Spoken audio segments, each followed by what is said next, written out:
शारदां देवीं रामकृष्णं जगद्गुरुं पादपद्मे तयस्थित्वा প্রণমামি মুহুর্মুহু। মঞ্চে উপবিষ্ট আশ্রম সম্পাদক স্বামী সর্বলোকানন্দজি মহারাজকে প্রণাম জানাই। প্রণাম জানাই স্বামী দুর্গাত্মানন্দজি মহারাজকে, মহারাজ সম্পাদক রামকৃষ্ণ মঠ বামুনমুড়া। এছাড়াও প্রণাম জানাই স্বামী শুভকরানন্দজি মহারাজকে, মহারাজ সম্পাদক রামকৃষ্ণ মিশন আগরতলা। প্রণাম জানাই এখানে উপস্থিত অন্যান্য সন্ন্যাসী মহারাজদের এবং শ্রদ্ধা এবং নমস্কার জানাই এখানে উপস্থিত ভক্তমণ্ডলীদের। পূজনীয় সর্বলোকানন্দজিকে প্রণাম। বিশেষ প্রণাম এই কারণে যে ব্যাগ কিভাবে ভারী হয়েছে আমি জানতাম না, এবং যা দিয়ে ব্যাগ ভারী হয়েছে সেটা খুবই আকর্ষণীয়।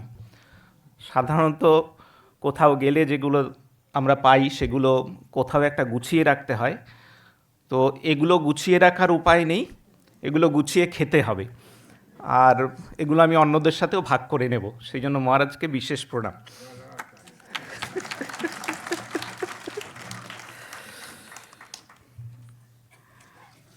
যে বিষয় রয়েছে রামকৃষ্ণ মিশন প্রতিষ্ঠার 125 বছর,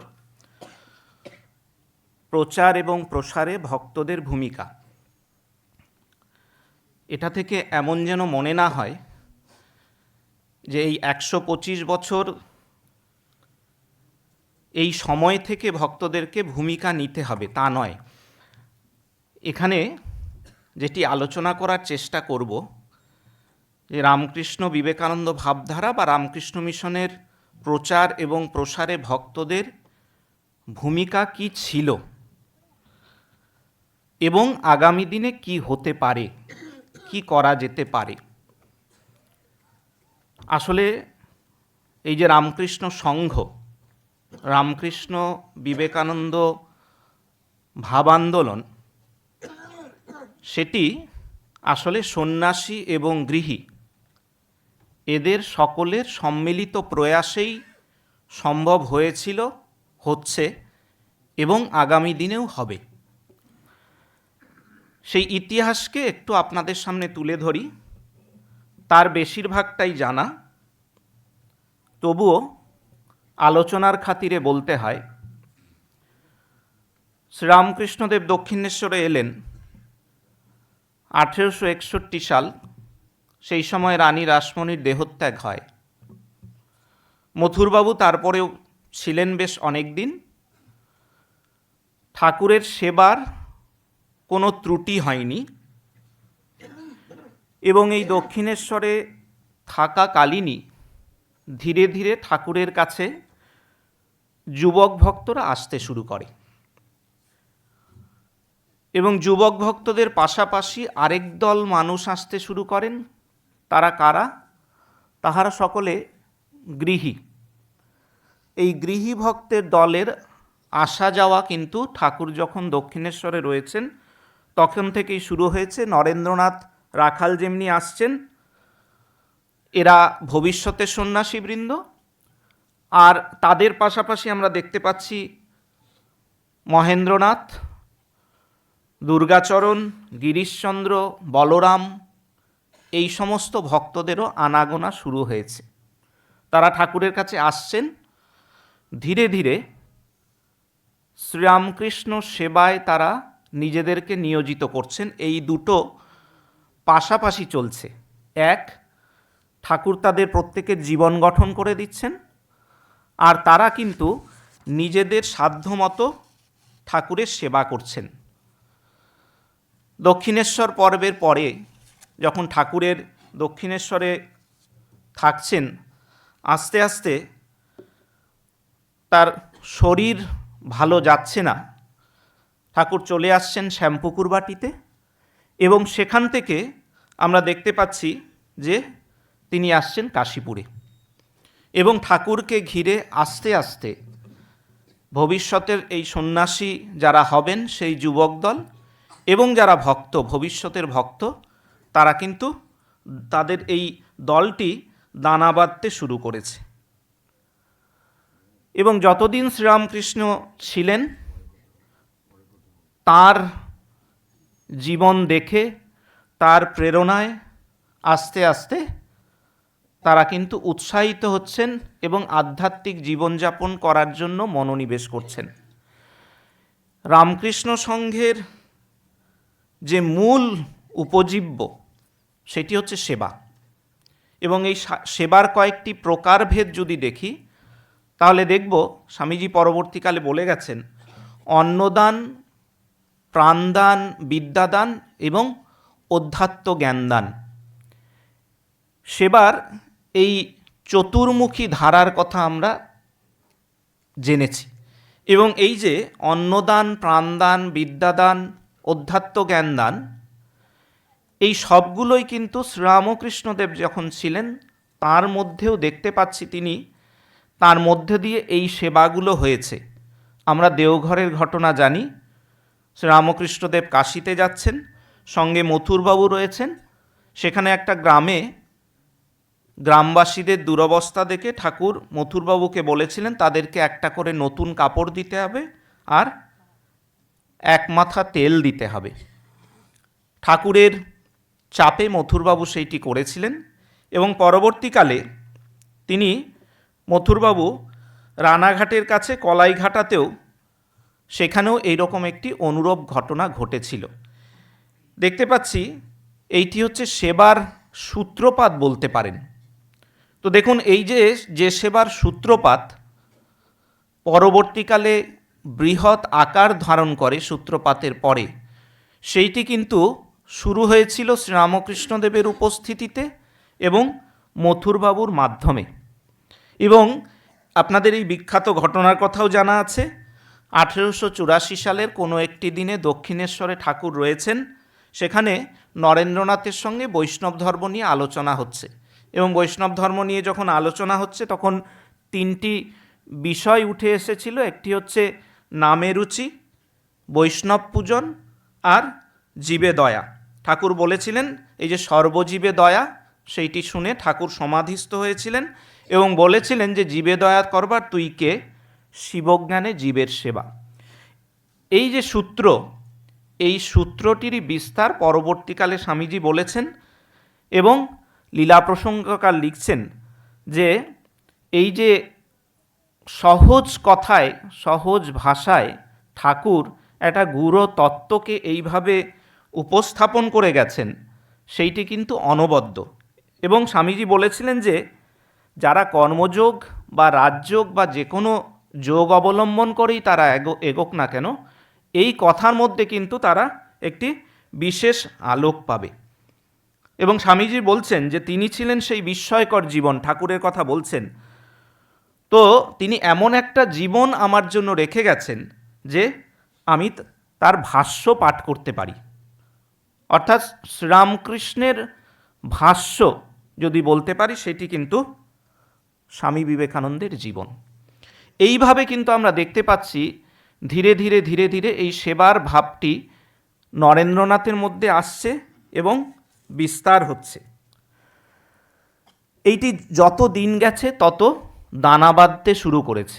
ঠাকুরের যখন শরীর চলে যাচ্ছে তারপর দেখা যাচ্ছে যে এই যে যুবক ভক্ত যারা পরবর্তীকালে সন্ন্যাসী হচ্ছেন, তারা আস্তে আস্তে বরানগরে নিজেরা একত্রিত হচ্ছেন। আলমবাজার, নীলাম্বর মুখার্জির বাগান বাড়ি, তারপর বেলুর মঠ। এদের সাধন ভজন, এদের জীবনধারণ, এদের ভরণ পোষণ সবটি কিন্তু গৃহী ভক্ত যারা ছিলেন সেই সময়ে তারা করেছেন। তো এই যে রামকৃষ্ণ বিবেকানন্দ ভাব আন্দোলন যেইটি আস্তে আস্তে রূপ পরিগ্রহ করছে, সেইটিতে বুঝতেই পারছেন গৃহী ভক্তদের অবদান কতটা, তারা কিভাবে এগিয়ে এসে এইটার পরিপুষ্টি সাধন করেছেন। সুতরাং এই যে রামকৃষ্ণ বিবেকানন্দ যে ভাবপ্রচার, রামকৃষ্ণ বিবেকানন্দ যে ভাবপ্রচার, এইটি হচ্ছে রামকৃষ্ণ বিবেকানন্দ আন্দোলনের মূল কথা। শ্রীরামকৃষ্ণদেব এইটি চেয়েছিলেন যে আমাদের সকলের মধ্যে দেবত্ব রয়েছে, সেই দেবত্বকে কিভাবে জাগানো যায়। স্বামীজি পরবর্তীকালে সেইটিকেই আরও বিস্তৃত করেছেন, আমাদেরকে সেই বোধে উন্নীত করার জন্য বিভিন্ন রকমভাবে পথ দেখিয়ে গেছেন, 4টি যোগের কথা বলে গেছেন এবং যে আদর্শ দিয়ে গেলেন সেটি হচ্ছে আত্মন মোক্ষার্থং জগদ্ধিতায়চ, নিজের মুক্তি এবং জগতের হিত। এই কোনোটা থেকে ছোট নয়। যখন নিজের মুক্তি চেষ্টা করছি সেটার মধ্যে যেন স্বার্থবুদ্ধি না আসে, সেই সময় যেন পরের কথা মনে রাখি। আবার যখন জগতের হিতের কথা চেষ্টা করছি তখন যেন অহংকারে মত্ত হয়ে না যাই। এই দুটো একসাথে চলবে, এর কোনোটার থেকে ছোট নয়। এটি খুব একটা দারুণ জায়গা যে এর কোনোটার থেকে ছোট নয়। একটা যখন করছি আমরা তখন অন্যটির খেয়াল রাখতে হবে। পরবর্তীকালে আমরা দেখতে পাব যে এই যে নিজের মুক্তি এবং জগতের হিত, এইটি আস্তে আস্তে আস্তে আস্তে রূপায়িত হয়ে চলেছে বিভিন্নভাবে ঠাকুরের সন্ন্যাসী শিষ্য এবং তার গৃহী ভক্তদের মাধ্যমে, এবং তারা একযোগে একসাথে যত দিন গেছে কাজ করতে শুরু করেছেন। প্রমথনাথ বসু স্বামীজির যে জীবনী লিখেছেন সেটাতে তিনি বলছেন, বরানগর মঠে ঠাকুরের এই যুবক ভক্ত যারা, তারা যখন রয়েছেন তারা কিন্তু নিজের সাধন ভজনের পাশাপাশি দরিদ্রদের সেবা, যারা ক্ষুধিত তাদেরকে অন্নদান, এমনকি যাদের খুব বিপদে পড়েছে, প্রাণ সংশয় দেখা গেছে, তাদেরকেও তারা সেবা শুশ্রূষা করছেন। এমনকি কখনো কখনো তারা কুষ্ঠরোগী যারা, তাদেরকেও নিয়ে এসে সেবা করছেন। এই উদাহরণ কিন্তু রয়েছে। এই থেকে শুরু হলো এই রামকৃষ্ণ মিশনের সেবার ধারা। রামকৃষ্ণ মিশন পরবর্তীকালে স্বামীজি যখন পাশ্চাত্য থেকে ফিরে এলেন, তিনি দেখলেন যে সংঘ ছাড়া কোনো বড় কাজ হতে পারে না, একটা সংঘ তৈরি করার প্রয়োজন। 1897 সালের 1 মে রামকৃষ্ণ মিশনের প্রতিষ্ঠা হলো এবং এই রামকৃষ্ণ মিশনের যে প্রতিষ্ঠা হয়েছিল, দেখুন তার যে প্রথম সভা সেইটি কিন্তু অনুষ্ঠিত হয়েছিল বলরাম বসুর বাড়িতে। তিনি গৃহী, অনেক গৃহী ভক্ত সেই দিন সেইখানে এসেছিলেন এবং প্রথম এটির নাম হয়েছিল রামকৃষ্ণ মিশন অ্যাসোসিয়েশন। স্বামীজি নিজে এই রামকৃষ্ণ মিশন অ্যাসোসিয়েশনের সভাপতি হয়েছিলেন। স্বামী ব্রহ্মানন্দজি এবং স্বামী যোগানন্দজি তারা ছিলেন কলকাতা কেন্দ্রের সভাপতি এবং উপসভাপতি। নরেন্দ্রনাথ মিত্র তিনি এই অ্যাসোসিয়েশনের সেক্রেটারি হন এবং ডক্টর শশীভূষণ ঘোষ এবং শরৎ সরকার হন সহকারী সেক্রেটারি, আর শরৎচন্দ্র চক্রবর্তী এর সাধারণ শাস্ত্র পাঠক হিসেবে নির্বাচিত হয়েছিলেন। তাহলে দেখুন কিভাবে সন্ন্যাসী এবং গৃহীরা একত্রে দানা বাঁধছেন। এই যে অ্যাসোসিয়েশন গঠন হচ্ছে, তার মানে এর একটা আইন অনুমোদিত রূপ স্বামীজি নিজেই কিন্তু থাকাকালীন দিয়ে গেছেন। পরবর্তীকালে 1909 সালের এপ্রিল মাসে এইটাই রেজিস্ট্রি হয়, রেজিস্টার্ড বডি হিসেবে হয়, তখন এর নাম হয় রামকৃষ্ণ মিশন। এই যে একত্রীকরণ, এইটি বারবার বলছি এই কারণে যে এই রামকৃষ্ণ বিবেকানন্দ ভাবপ্রচার বা রামকৃষ্ণ মিশনের প্রচার ও প্রসারে একদম প্রথম থেকেই সন্ন্যাসীদের সাথে সাথে কিন্তু গৃহীরাও ছিলেন এবং স্বামীজি উপলব্ধি করেছিলেন যে এই সঙ্গে যদি শুধুমাত্র সন্ন্যাসীরা থাকেন, তারা ঠাকুরের যে আদর্শ রয়েছে, রামকৃষ্ণ বিবেকানন্দ যে ভাবধারার বা আদর্শ রয়েছে, সেটিকে জ্বলন্ত রাখতে তারা সমর্থ হবেন যেরকম, আর গৃহী ভক্তদের কাছ থেকে আসবে প্রয়োজনীয় রসদ আর কর্মশক্তি। এই প্রেরণা শক্তি, কর্মশক্তি, রসদ এগুলো সম্মিলিতভাবে কিন্তু একটা জাগরণ ঘটাবে, একটা নব সমাজের সূত্রপাত হবে এর মাধ্যমে, এবং হয়েছে তাই সেটি আজকে 125 বছরে দাঁড়িয়ে আমরা বুঝতে পারছি রামকৃষ্ণ মিশনের বিস্তার দেখে, শুধুমাত্র দেশে নয়, দেশের বাইরে। এই 1897 রামকৃষ্ণ মিশন প্রতিষ্ঠা যখন হচ্ছে 1 মে, দেখুন সেবা কাজ শুরু হয়ে যাচ্ছে। স্বামী অখণ্ডানন্দজি তখন মহুলাতে, তিনি গেছেন, ওই দিক দিয়ে যাচ্ছেন, মহুলাতে সেবা কাজে শুরু করছেন 15ই মে। 15ই মে তিনি অখণ্ডানন্দজি 18 জন দুর্ভিক্ষ পীড়িত মানুষকে চাল দিলেন। এবং এই যে অখণ্ডানন্দজি সেবা কাজ শুরু করছেন সেইটি জানতে পেরে স্বামীজি 150 টাকা পাঠাচ্ছেন। শুধুমাত্র তাই নয়, একজনকে পাঠাচ্ছেন, তার নাম হচ্ছে সুরেন্দ্র। কেন? অখণ্ডানন্দজির সেবা করার জন্য, ওই সেবা কাজে সাহায্য করার জন্য। কীরকমভাবে সন্ন্যাসীদের পাশাপাশি অন্যরা এগিয়ে আসছেন। ঠিক 1899 এবং 1900 কলকাতার প্লেগ সেবার কথা বলতে পারি। নিবেদিতা এগিয়ে এসেছিলেন স্বামীজির শিষ্য স্বামী সদানন্দ। কলকাতার তখন ভয়াবহ অবস্থা। সরকারি যারা কর্মচারী তারা প্লেগ সেবায় নেমেছেন, কিন্তু প্লেগ সেবা করতে গিয়ে তারা যে আচরণ সেই সময় কলকাতার মানুষজনের সঙ্গে করেছিলেন তা সহ্য করা যায় না। স্বামী সদানন্দ, নিবেদিতা নেমে পড়লেন। এবং শুধু তাই নয়, স্বামীজি সেই সময় খুব জ্বালাময়ী ভাষায় আহ্বান করেছিলেন। তিনি বলছেন, দেখো, এ পর্যন্ত ঝুড়ি ঝুড়ি তত্ত্বকথা লাভ করা গেছে, কিন্তু বাঙালিরা প্লেগ নিবারণের জন্য কোনো বাস্তব কাজ করে উঠতে পারেনি। স্বামীজির এই জ্বালাময়ী কথা শুনে অনেক যুবক সেই সময় এগিয়ে এসেছিল। বেশ কিছু ছাত্র এই সেবা কাজে নাম লেখায়। সেই সময় এই সেবা কাজ অত্যন্ত সাকসেসফুল। এই সম্মিলিত প্রয়াস আমরা দেখতে পাচ্ছি। বারাণসীতে স্বামীজির জীবদ্দশাতেই আমরা যে বারাণসী সেবাশ্রমের কথা বলি, সেই বারাণসী সেবাশ্রমের সূত্রপাত কয়েকজন যুবকের হাত ধরে। এই যুবকদের মধ্যে যিনি উল্লেখযোগ্য তিনি হচ্ছেন চারুচন্দ্র দাস।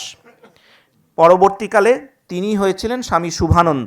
স্বামীজি যখন পাশ্চাত্য থেকে ফিরে আসেন সেই সময় স্বামী চারুচন্দ্র দাসের সৌভাগ্য হয়েছিল স্বামীজির সঙ্গে সাক্ষাৎ করার, তার দর্শন লাভ করার। এর আগে তিনি কিন্তু রামচন্দ্র দত্ত ঠাকুরের শিষ্য। তার কথা শুনে এই ভাবধারার প্রতি আকৃষ্ট হন, নিরঞ্জনানন্দজির বিশেষ স্নেহ লাভ করেন। তিনি তার কাশীবাসী বাবা মার সেবা করার জন্য কাশীতে চলে গিয়েছিলেন 1898 সালে। খুব একটা চমকপ্রদ ঘটনা। 1899 সালে সেই সময়তে 1898 যখন স্বামী শারদানন্দজি মহারাজ তখন কাশীতে এসেছেন, স্বামী শারদানন্দজি, এবং পরে এসেছেন স্বামী শুদ্ধানন্দজি। শুদ্ধানন্দজির সঙ্গে এই যুবক দলের পরিচয় হয়। সেই সময়ে উদ্বোধন প্রকাশিত হবে এরকম কথা চলছে। শুদ্ধানন্দজি এইসব যুবকদের বলছেন, শুভানন্দজিকে বলছেন, দেখো, এরকম একটা পত্রিকা প্রকাশিত হবে, তোমরা দেখো, এটার জন্য গ্রাহক সংগ্রহ করো, এটা পাঠ করো। ওরা উদ্বোধন পত্রিকা আনাতে শুরু করলেন, পাঠ করতে শুরু করলেন, এবং নিজেদের মধ্যে পাঠ হচ্ছে, নিজেদের মধ্যে একটা চরম উদ্দীপনা। 1899 সালের সেই সময়তে হচ্ছে 12ই জুন উদ্বোধন পত্রিকার একটা কপি চারুচন্দ্র বাবুর কাছে পৌঁছলো। সেইখানে তিনি দেখছেন, স্বামীজির খুলেই দেখছেন স্বামীজির সখার প্রতি কবিতা। তো সখার প্রতি কবিতা পাঠ করতে করতে একদম শেষে এসছেন সেই বিখ্যাত লাইন, বহুরূপে সম্মুখে তোমার। এটা পেয়ে তার মধ্যে এমন উত্তেজনা হলো, তিনি ছুটে গেলেন। ছুটে গিয়ে তার আরেকজন বন্ধু ছিল যামিনী রঞ্জন, সেই যামিনী রঞ্জনকে বললেন, দেখো, কবিতাটা পড়ে শোনালেন। শুনে বলছেন, দেখো, সাধন ভজন কি করবে, এই জীবন্ত দেবতারা তোমাদের সামনে আছে, আমাদের সামনে আছে, এদের সেবা করাটাই আসল কাজ। স্বামীজি কিন্তু তাই বলছেন। একটা বিদ্যুতের মতো কাজ হলো। যামিনী রঞ্জন তার কয়েকদিনের মধ্যে দেখছেন, গঙ্গা স্নান করে ফিরছেন, দেখছেন যে একজন মুমূর্ষু বিধবা, তিনি কলেরা আক্রান্ত। তিনি তাকে তুলে আনলেন, পয়সা বিশেষ নেই, একটু ভিক্ষে টিক্ষে করে যা পয়সা পেলেন সেটা দিয়ে তার সেবা শুশ্রূষা করলেন, তার প্রাণ বাঁচল। ঠিক এইখান থেকেই ধীরে ধীরে ধীরে তাদের এই যে সেবাযোগ্যটা সেটা একটা রূপ পেল। সেটির নাম হলো হোম অফ রিলিফ।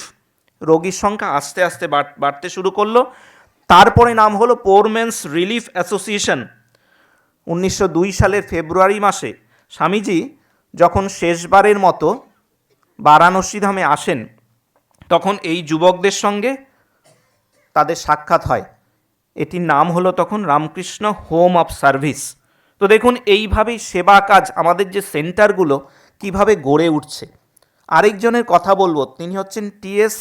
অবিনাশলিঙ্গম। কোয়েম্বাটোরে আমাদের একটি সেন্টার রয়েছে, 250 একরের বেশি। এই টিএস অবিনাশলিঙ্গম তিনি কিন্তু মহাপুরুষ মহাজের শিষ্য ছিলেন এবং পরবর্তীকালে তিনি তামিলনাড়ুর গান্ধীবাদী নেতা, ভক্ত, তামিলনাড়ুর শিক্ষামন্ত্রী হয়েছিলেন।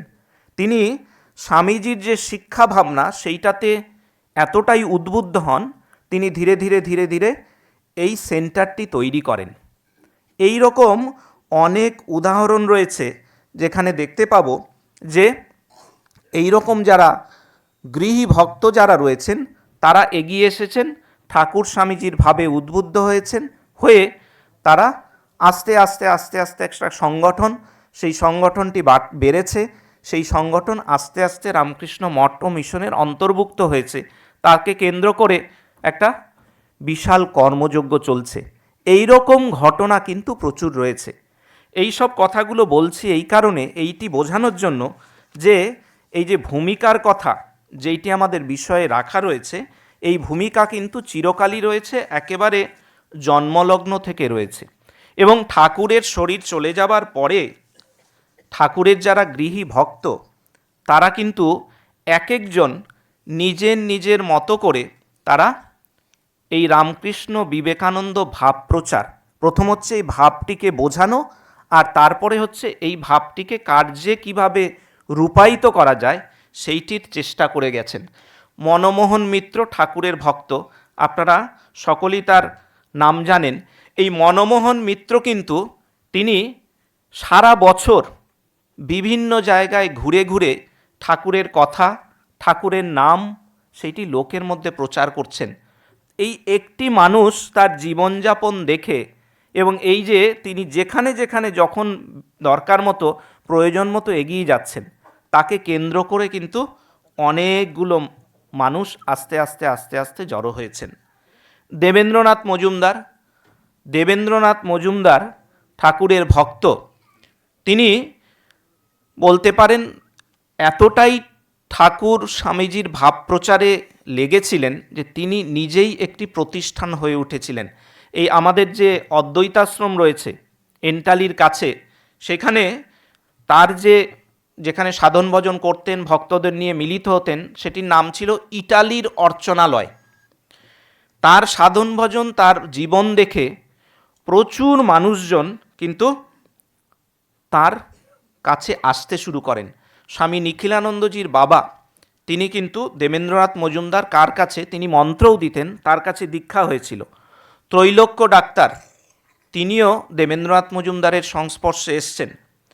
শুধুমাত্র তাই নয়, এই দেবেন্দ্রনাথ মজুমদারের সংস্পর্শে এসে অনেকে শুধুমাত্র যে সাধন ভজন করেছেন তা নয়, তারা নিজেদের জীবনকে উৎসর্গ করেছেন সেবার কাজে, সেবা যোগে নিজেদের জীবনকে জারিত করেছেন। একজনের ঘটনা রয়েছে, নফরচন্দ্র কুণ্ডু, খুব কম শোনা যায়। তিনি দেবেনবাবুর বিশেষ অনুরাগী ভক্ত। হলো কি, একবার ওই অঞ্চলে ওই ম্যানহোল যেটা আমরা বলি, সেই নর্দমা পরিষ্কার হচ্ছে। এই নর্দমা যখন পরিষ্কার হচ্ছে, নর্দমার ভেতরে অনেক নোংরা রয়েছে, সেইগুলোকে তুলতে হবে। দুজন বালক ওই নর্দমার ভেতরে নামে এবং সেই নর্দমার ভেতরে নেমে সেখানে বিষাক্ত গ্যাস ছিল। তো তাদের প্রাণ সংশয় উপস্থিত হয়। চারদিকে চেঁচামেচি শুরু হয়েছে। নফরবাবু তখন কাছাকাছি ছিলেন। উনি জানছেন যে প্রাণ সংশয় উপস্থিত, ভেতরে যারা আছে তাদের, এবং যদি নামে নিজেরও হবে। উনি কোনো কিছু ভ্রুক্ষেপ করলেন না, নেমে গেলেন। নেমে গিয়ে চেষ্টা করলেন ওই দুটি বালকের প্রাণ বাঁচাতে, হয়নি, এবং তিনি নিজেও কিন্তু মারা যান। তো এই যে এমনভাবে উদ্দীপিত হয়েছিলেন, তো এই নফরচন্দ্র কুণ্ডুর এই শরীর যাবার পরে এটি খবরও হয়েছিল, আমি সম্ভবত উদ্বোধন পত্রিকাতে পড়েছি। তো দেবেন্দ্রনাথবাবু কিন্তু তার শোকসভার আয়োজন করেন, চাঁদা তুলে ইত্যাদি করে তার সংসারে যারা ছিলেন তাদের পরিবার পরিজনের ব্যবস্থা করেন, তাদের ভরণ পোষণের ব্যবস্থা করেছিলেন। এই যে কীরকমভাবে সেবার ভাব অন্যের মধ্যে গিয়েছিল। আর এই যে ওই যে উদ্বোধনের কথা বললাম, মহারাজ বললেন উদ্বোধন 125 বছরে পা দিয়েছে, এটা খুব সাধারণ ব্যাপার নয়। ত্রিগুণাতীতানন্দজি প্রাণপাত পরিশ্রম করেছেন আমরা সবাই জানি, কিন্তু এই সন্ন্যাসীদের পাশাপাশি উদ্বোধন পত্রিকার শুরু থেকে পরবর্তী অধ্যায়গুলোতে গৃহীদের বিশেষ অবদান রয়েছেন। যখন এই উদ্বোধন পত্রিকার কথা ভাবা হচ্ছে, একটি বাংলা পত্রিকা বেরোবে, সেই সময় সন্ন্যাসীদের কোনো ঠিকানা ছিল না। ত্রিগুণাতীতানন্দজির ঠিকানা ডক্টর শশীভূষণ ঘোষের বাড়ি, ওইখানে থেকে তিনি উদ্বোধন পত্রিকার কাজ করছেন। এবং উদ্বোধন পত্রিকা যে 14 নং রামচন্দ্র মৈত্র লেন, কম্বুলিয়াটোলা থেকে প্রকাশিত হয়, সেইটি আসলে ছিল গিরীন্দ্রলাল বসাকের বাড়ি। সেইখানে তার বাড়িটি উনি ছেড়ে দেন একটা অংশ, সেখানে উদ্বোধন প্রেস স্থাপিত হয়। তিনি ত্রিগুণাতীতানন্দজিকে নিজের বাড়িতে নিয়ে রেখেছেন, সেবা করেছেন, উদ্বোধন পত্রিকার কাজ সামলেছেন। সেই কারণেই সম্ভব হয়েছে। এই গিরিনবাবু মাত্র 38 বছর বয়সে তার শরীর চলে যায়, কিন্তু যতদিন ছিলেন প্রাণপাত পরিশ্রম করেছেন। তো এই ক্ষেত্রেই দেখব যে সম্মিলিত প্রয়াস। সুরেনবাবু, এই মায়ের কথাতে সুরেনবাবুর নাম রয়েছে। সুরেনবাবু ঠাকুরের ভক্ত, তিনি যেখানেই যেতেন কথামৃত পাঠ আলোচনা এইসব করতেন। মা বলছেন তার কথা, এই খুব সম্ভবত তিনি যখন নর্থ ইস্টে, শিলং হবে হয়তো, বা অন্য কোনো জায়গায় ছিলেন, তিনি তাকে কেন্দ্র করে অনেক পাঠাদি হতো। সেখান থেকে তিনি রাঁচিতে চলে আসেন, পাঠাদি বন্ধ হয়ে যায়। ঠাকুর দেখা দিয়ে বললেন, হ্যাঁ রে, তুই আবার পাঠগুলো বন্ধ করলি কেন? ইনি আবার পাঠ চালু করেন। রাঁচিতে তাকে ঘিরে একদল ভক্ত গোষ্ঠী আস্তে আস্তে তৈরি হয়, এবং রাঁচি মোরাবাদী যে আমাদের আশ্রম রয়েছে, তারও সূত্রপাত কিন্তু এইখান থেকেই। গিরিশ ঘোষের কথা যদি ভাবি, নাটকের মাধ্যমে তিনি কিন্তু তার পরবর্তীকালে শ্রীরামকৃষ্ণদেবের সংস্পর্শে আসার পরবর্তীকালের যে সমস্ত নাটক, সেগুলো দিয়ে কিন্তু ঠাকুরের ভাবকে দেবার চেষ্টা করে গেছেন, দিয়েওছেন। অনেকের জীবন তাতে পরিবর্তিত হয়েছে। উপেন্দ্রনাথ মুখোপাধ্যায় বসুমতী সাহিত্য মন্দিরের প্রতিষ্ঠা, তার যে সময়ের যে প্রকাশনা, যে সমস্ত বই দেখলে বোঝা যাবে তিনি শাস্ত্র এবং অধ্যাত্ম গ্রন্থ প্রচারে কীরকম ভূমিকা নিয়েছেন। আপনারা বিবেকানন্দ সোসাইটির কথা জানেন, পূর্ণচন্দ্র মিত্র, মূলত তার উৎসাহেই এই বিবেকানন্দ সোসাইটি আস্তে আস্তে রূপ পেয়েছিল। তো এইরকম বহু উদাহরণ রয়েছে, সমস্ত তুলে ধরা সম্ভব নয়। মাস্টারমশাইয়ের কথা জানেন, ঠাকুরের পরবর্তী সময়ে তিনি সর্বক্ষণ শুধু শ্রীরামকৃষ্ণ প্রসঙ্গই করতেন। ভারতের, কলকাতার বহু যুবক, ভারতবর্ষের অনেকেই তার কাছে এসছেন, বিদেশিরাও। তার মধ্যে উল্লেখযোগ্য হচ্ছেন পল ব্রান্টন। তিনি মহেন্দ্রনাথ গুপ্তের সংস্পর্শে আসে এতটাই উদ্দীপিত হন, যিনি পরবর্তীকালে একদম ভারতীয় ধারাতে জীবনযাপন করতেন। মাস্টারমশাই, রামচন্দ্র দত্ত, এদের কথা আমরা জানি, কিন্তু অনেক জীবন আছে যেইগুলি কিন্তু আমাদের অজানা।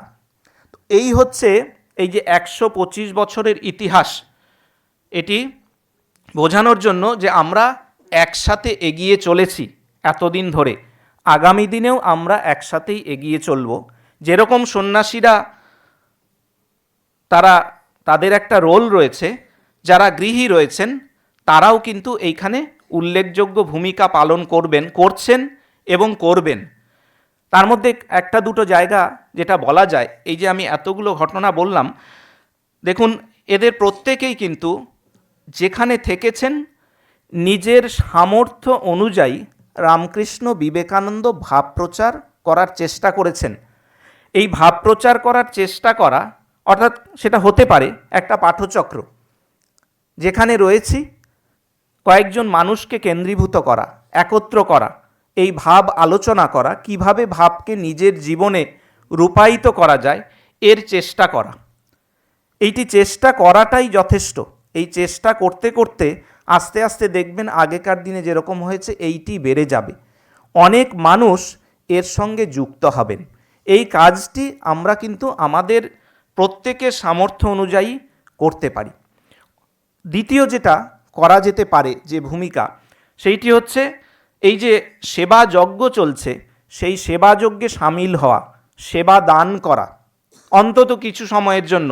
প্রত্যেকেই আমরা অনেকে কর্মরত রয়েছেন, কিন্তু এই সময়, এখান থেকে সময় বাঁচিয়ে কাছাকাছি কোথাও আশ্রমের সাথে হোক, কোনো সংগঠনের সঙ্গে হোক, সেটা ভাবপ্রচার হতে পারে, তার সঙ্গে যুক্ত হয়ে সপ্তাহে একদিন, মাসে একদিন সেবা দেওয়া, এর যথেষ্ট প্রয়োজনীয়তা রয়েছে। এই রকম অনেক সম্মিলিত সেবা কিন্তু এই সেবাযজ্ঞকে আরও বৃহৎ করবে, আরও মহৎ করবে। আরেকটি হচ্ছে ভবিষ্যৎ প্রজন্মকে উৎসাহিত করা।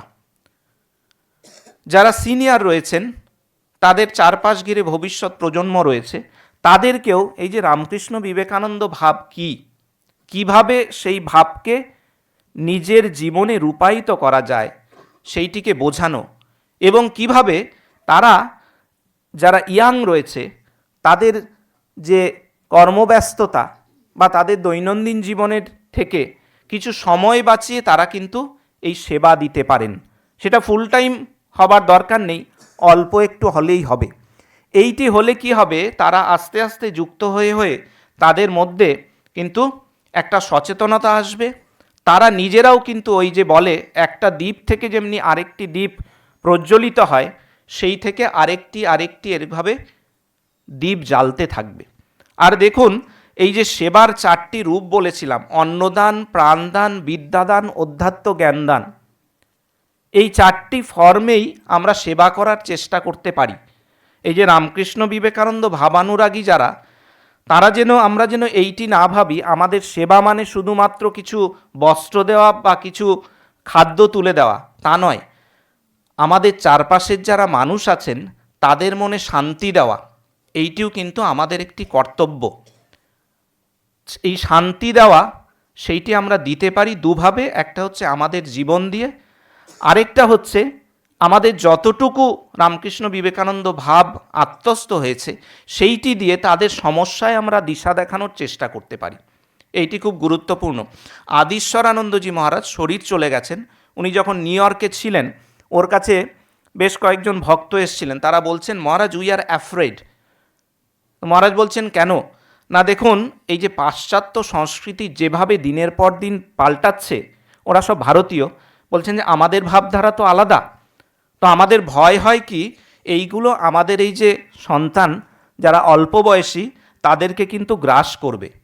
তো মহারাজ বললেন যে দেখো, এত ভাবনার কিছু নেই, তোমরা নিজেরা এমন একটা জীবনযাপন করো, একদম রামকৃষ্ণ বিবেকানন্দ ভাবে ভরপুর যে জীবন, সেইটি যাপন করে যাও। দেখবে সেই জীবনটি দেখে তোমাদের যারা ভবিষ্যৎ প্রজন্ম, তোমাদের সন্তানাদি, তারাও কিন্তু আস্তে আস্তে আস্তে আস্তে উদ্দীপিত হবে। তারাও কিন্তু বুঝতে পারবে যে তোমরা যে জীবনযাপন করছো সেইটি মানসিক শান্তির জন্য এবং সুস্থ জীবনযাপনের জন্য কতটা প্রয়োজন। তারাও কিন্তু ঠিক সেইভাবেই ভাবিত হবে এবং তারা সেইভাবে চলবে। দেখুন কি সুন্দর সলিউশন। তো এইটিও কিন্তু আমরা করতে পারি। এই বিভিন্নভাবে যতভাবে সেবা দেওয়া যায়, যার যেরকমভাবে সামর্থ্য, সেইটি কিন্তু আমাদের সেই অনুযায়ী চেষ্টা চালিয়ে যেতে হবে।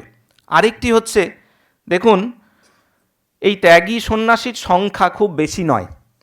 1980 যে কনভেনশন, সেইখানে আত্মানন্দজি মহারাজেরও শরীর চলে গেছে, তিনি বলেছিলেন, সেখানে ভক্তরা ছিলেন, যে দেখুন,